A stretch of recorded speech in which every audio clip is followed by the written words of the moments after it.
So we finally got it set up and listed on Airbnb. August 15th is when it finally hit. Okay. So it's officially been open for 49 days, and it has Who's been counting? rented 47 of them. Wow. Yeah. That is fantastic. I was going to ask you about the performance. I want to get into, before we go too far down there. Okay. I'd love to hear a little bit more about, once you got into the program, you guys kind of came into it with a little bit of a unique perspective. Some people come in and they've have never done anything in real estate investing before at all.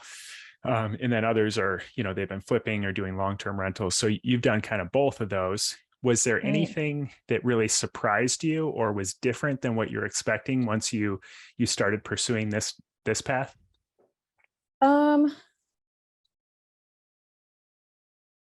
It really just took off a lot quicker than we thought it was going to. I think I know originally me and my husband had actually gone up to Georgia to visit my family because that's where my family is from. And we're looking at buying land up there because I would like to eventually have a house back up there and be able to be around my family again. And in doing that, just realizing how much money, and my dad had gotten sick, so we'd had to stay in an Airbnb at the last minute when we went up there, and saw like, oh my gosh, how much we just paid these people's mortgage probably with a week's worth of rental. So that's really what turned my attention to it initially. And we had already been looking at properties. So we started trying to kind of look at properties up there differently instead of just buying land. And then when we got back home in Florida, Stephen and I agreed that if we were going to do the Airbnb thing, it would be smarter to do our first one down here near us. So I was already looking at properties down here to flip. So I kind of already had, an idea of the area I thought would be like the highest occupancy. And I think one of the biggest surprises was I started finding the area just south of us, Palm Bay, just kept their occupancy rate was 10% higher than, Cocoa Beach or Merritt Island or some of these other, more attractive areas based on my knowledge of the area. Yeah. So we've tried to figure out for a while, why is that? Why is Palm Bay having 90% occupancy rates or, even 85%, whereas, the other areas that, Merritt Island's beautiful, or like it's areas that we know, but we're local. So I wasn't looking at it as, people that don't know the area. I'm looking at it as somebody that knows, stay near Cocoa Village, stay near Merritt Island. Like, I need to look at it from a perspective of somebody that's coming down here that has never been here before and has no idea about the area other than what they see on the map. So I was looking at the weather one day and I noticed that Palm Bay is in bigger letters and it just sounds more tropical, I think, than Melbourne or even Merritt Island. I mean, that has island in it, right? But still, Palm Bay, I guess, stands out. The Melbourne airport's just one exit north of it, and it's actually started having flights in from Pittsburgh and Nashville and some other places direct on Allegiant. So it's becoming a bigger airport, I think, for people to fly into. They're having some flights over from England as well, I believe now. So it's considered international airport. Nice. So yeah, I think that was the biggest surprise. First off, was I thought I knew the areas that we were going to be looking at, and we ended up going with an area that I had not expected, because the occupancy rates just were, way higher in that area. So, and we're seeing it with our first rental as well. Yeah. Yeah, that's interesting. It's so funny because that's such a common thing that I hear. And it's what we've noticed too, personally, like that, there's these preconceived notions around short-term rentals or Airbnbs that you've got to be in specific areas, very common ones, or the Smoky Mountains or the North Carolina mountains or Destin Beach area, and And so that's, I think, where people default to first, or even, the more common, like I've heard of Cocoa Beach. I haven't heard of Palm Bay. And I'm from Yeah. the Midwest, and so I, wouldn't have just considered that either. But once you dive in and start looking at the data on AirDNA, or just looking at the comparables on Airbnb, it's surprising that, like for us, we never would have thought Michigan City, Indiana would be a good place to do Airbnbs, but it's turned out to be phenomenal. And so that's super interesting. So once you identified the market, then how did you decide on what property you were going to buy?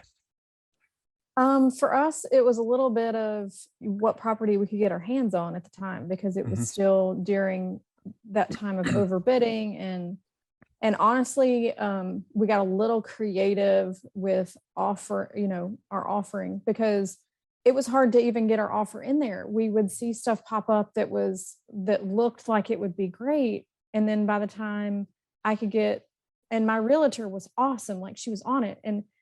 But by the time we could get to see it and make an offer, they had like 3 or 4 other offers, or they had 2 or 3 cash offers already, and just having to offer so much more. And I'm all about the numbers. So I put it in, and if I can't make $1,000 a month on it, if that buffer is not there, then I'm not Mhm. putting my money on it.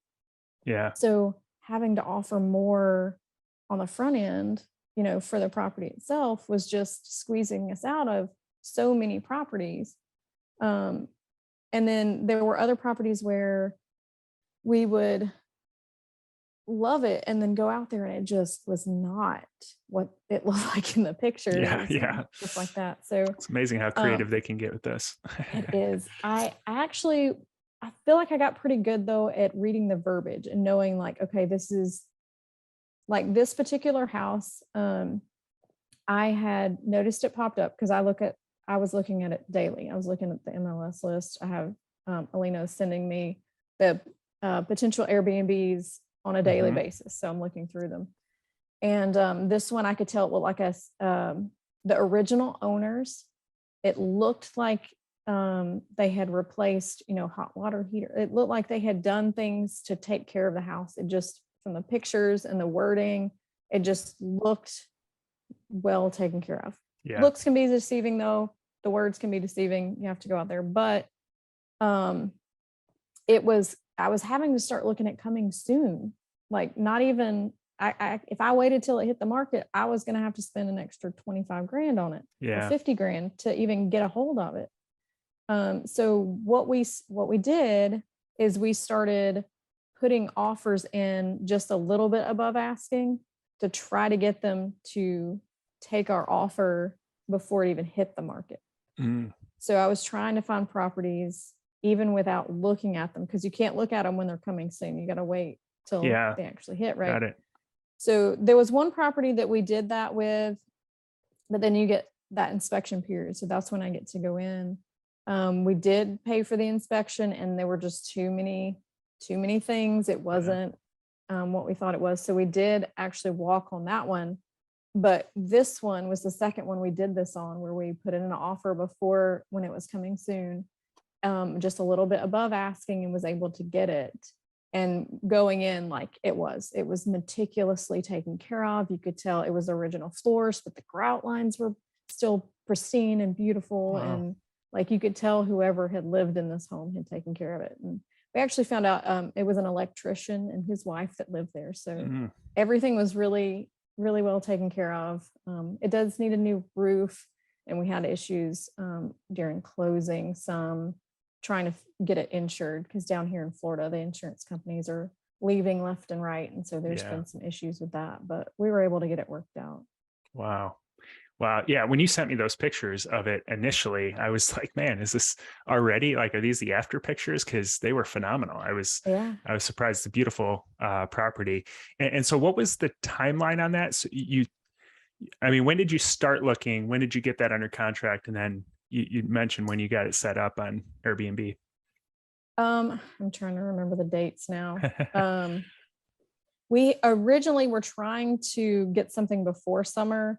Mhm. And So I think we actually got it under contract in May, but it was a 60-day close and that was one of the things that kind of ate us over the summer, was because that was like one of the terms that we had to deal with if we wanted this house. But the outside was already painted, the inside was painted. Like that's a good $5,000 savings right there, Yeah. just in having those two things done. So we, I think we started really looking into the Airbnbs after spring break. I do remember that. So that would have been maybe April timeframe. We started looking, and just because the market is so hot down here, it's really hard to find something that you don't have to pay, well above asking on, or at least, 6 months ago. Yeah. Because the market has shifted. But so we started looking around April. We got this one under contract in May, and then it closed at the end of June. And so then we took July and a little bit into August to get it ready. So about 6 weeks, and then it hit the market on August 15th. Nice. Yeah. Well, it sounds like you didn't miss too much of the hot season, with 47 out of 49 days booked up. Yeah. We were afraid. We really were hoping to hit the summer so that we had the high season to carry us through the low season. But here in Florida, it's one of the reasons we wanted to start down here. We thought maybe there wouldn't be as much of a low season. Yeah. Just because, to be quite honest with you, the weather down here from like now until spring is beautiful. Like this is the best time to come visit Florida. The weather's gorgeous and it's not super hot. But most people are in school, so this is not the time most people think to come down here. But then you have the snowbirds and stuff coming down, so it really is good. Yeah, it's kind of the best of both worlds, because like you said, kids are in school outside of the summer, but that's when it's most pleasant, so you'll still get people visit. I mean, my wife and I come down there several times in the fall, spring, or winter, and then you get the families that will still love to go down there in the summer and go to the beach and do all that stuff. So I think that's really smart. And we're only 45 minutes from Disney here. Okay. The Airbnb is an hour drive, but it's not a bad drive. Yeah. And it's close to shops, and then you're only 15 or 20 minutes from the beach.